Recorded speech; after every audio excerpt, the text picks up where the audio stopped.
corn, and flour. Oh my God, sounds good. We have 17 and a half minutes. I want you to talk and cook, talk and cook. I know it's hard for some people. It gives me anxiety. I'm like, oh God, I'm asking the question and now he's not cooking anymore. 17 minutes and 15 seconds. John, where does the name Chooch come from? So my dad's name is Charles, or Chuck, and so when I was 10 years old, he got a letter in the mail addressed to Chooch Maley instead of Chuck Maley. So ever since then, we've just kind of called him Chooch.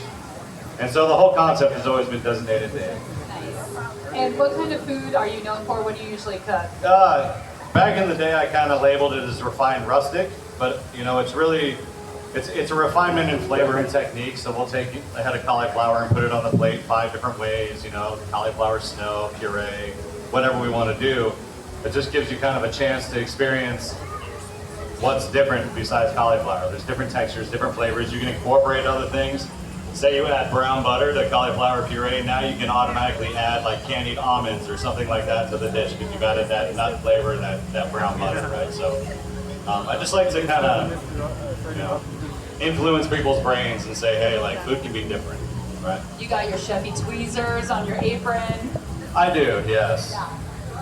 Yeah, because your eyebrows look amazing. I'm guessing that's why. It is why. Yeah. I actually plucked this morning, but I won't say anything. Different tweezers, tweezers. Sanitized tweezers. If anybody has a question for the chefs at any time, feel free to raise your hand and I'll get it to them for you. Chefs, we're at 15 minutes and 48 seconds. So about a quarter of your time has elapsed. John, I think I hear your burner clicking if you want to... What's up? Do I hear your burner clicking? There we go, thanks. I'm in charge of no gas escaping these stoves here. So what are you doing now, Jimmy? Chef Jimmy, where are you at? I'm right here. I'm sauteing some chicken. And what kind of seasonings? You're very elusive. Tell me what you're adding. I know you probably have some It will secrets. definitely have something to do with caviar seasoning. Okay. And how are you thinking of incorporating those anchovies?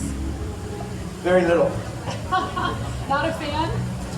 Well, not necessarily on this dish, but Okay. it will be in there for sure. Okay. I think that anchovies don't have to make things fishy. That's why I gave it to these chefs. I think it's kind of a chef's secret. It's a way to, you know, add some umami, add some salt. You can put it in dishes without detecting the fishiness, but you just kind of get a little bit more depth. John, do you use anchovies in your cooking? Not usually. No. Okay. Yeah, I really gave it to these guys. And how are you thinking of using them? I'm going to throw them right into my Puttanesca ratatouille style. Just kind of fold them in at the end, just give it that salt. Yeah. They'll melt it nicely too. We can You get kind some of melt cooking it. going. That'd be great. 14 minutes and 25 seconds on the clock. So a reminder, our judges are going to be judging on taste, creativity,